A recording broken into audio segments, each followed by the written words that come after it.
Sa ibang balita, inirereklamo ng panggagahasa ang Vice Mayor ng Pantabangan, Nueva Ecija ng dalawang babae. Pero git ng Vice-Alcalde, hindi raw totoo ang mga paratang laban sa kanya at karelasyon pa umano niya ang isa sa mga biktima. Saksi si Julio Segovia. Emosyonal ang 18 anyos at 8 buwang buntis si Jasmine. Di niya tunay na pangalan nang humarap sa media. Ilang beses umano siyang ginahasa ng Vice-Alcalde ng Pantabangan, Nueva Ecija na si Romeo Borja Jr.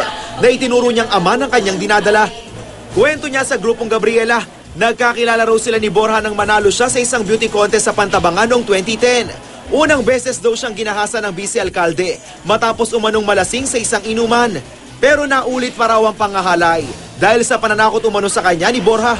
Gusto ko pong pagbayarin yung may kasala po nito.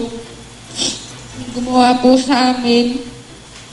Gusto ko pong makulong yung gumawa. Na makapangyarihan nitong perpetrator, occupying a very high position, hindi madali para sa isang biktima na lumantad at magsabi na siya ay isang biktima.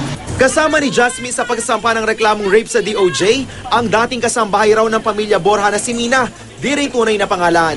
Inalay rin umano si Mina ng Vice-Alcalde at ngayon may 3 buwang gulang na sanggol na si Borja rin daw ang ama. Resolusyon na lang sa qualified seduction case ay sinampa niya laban kay Borja sa Cabanatuan City ang hinihintay ni Mina.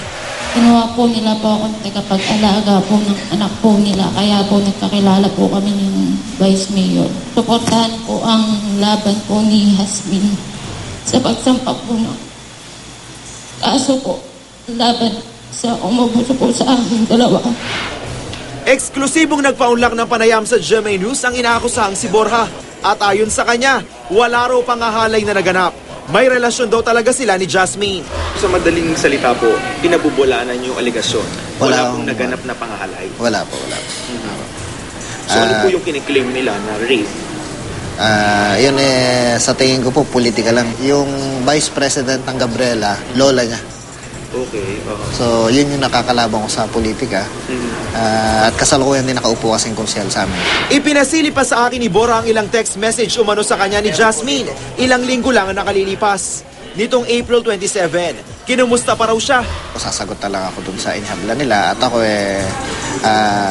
yung kalooban ko at pagkatao ko talagang malinis po. Kaya ko pong sagutin lahat. Ayon pa kay Borja, wala rin daw katotohanan ng qualified seduction case ni Mina laban sa kanya. Giit ng Vice-Alcalde, security aid daw niya ang nakarelasyon nito. Tiniyak naman ng DOJ na patas nilang iimbestigahan ang reklamo. Ako si Julio Segovia, ang inyong saksi.